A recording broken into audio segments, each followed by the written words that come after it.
Naglutangang litrato si Bamban Tarlac Mayor Alice Guo kasama sina Pangulong Bongbong Marcos, Defense Secretary Gibo Teodoro at maging si Senator Amy Marcos. Inamin naman yan ng senadora pero hindi raw sila close. Nasa frontline ng balitang yan si Ria Fernandez Obina. Sino ba talaga si Bamban Tarlac Mayor Alice Guo na iniuugnay sa Pogo at sa China?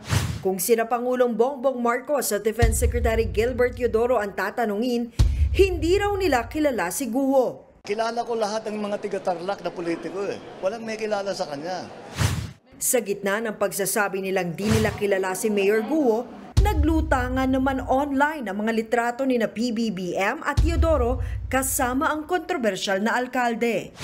Sa isa pang video noong Pebrero, dumalo si Mayor Guo ng inspeksyonin ng Pangulo ang New Clark City Access Road. Samantala, minsan ding nakasama ng alkalde ang ate ni PBBM na si Senator Amy Marcos. Namigay pa sila noon ng regalo sa mga bata. Sa isang text message sa News 5, hindi naman itinanggi ng senadora na dati na silang nagkita ni Mayor Guo nang sumama siya sa event ng DSWD. Pero hindi raw sila close ng alkalde. May 7 ang humarap si Guo sa Senado upang magpaliwanag sa umano'y koneksyon nito sa Pogo operation sa Tarlac.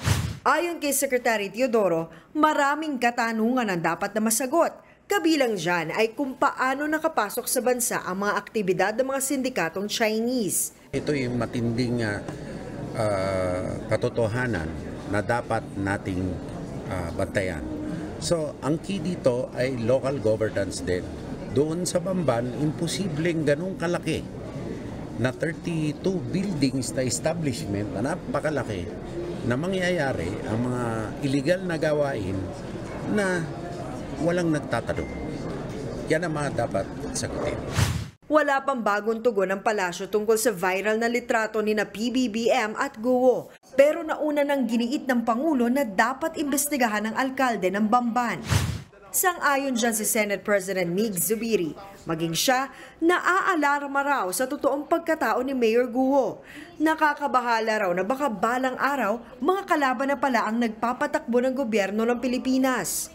Baka hindi na natin alam, mga mayors, governors, congressmen, baka senador ay kung napanood yung pelikula Manchurian Candidate, Manchurian, kung saan ay ano pala sila, planted assets. So we have to be very careful. Ang mga mambabatas naman sa Kamara, bukas sa plano ng Office of the Solicitor General na maghain ng quo warranto case para malaman kung may karapatan bang humawak ng posisyon sa pamahalaan si Mayor Alice Guo. Nagbabalita mula sa Frontline, Ria Fernandez Obina, News 5. Mga kapatid, Ed Lingaw po, maging maalam at may pakialam sa mga napapanahong balita sa ating bansa.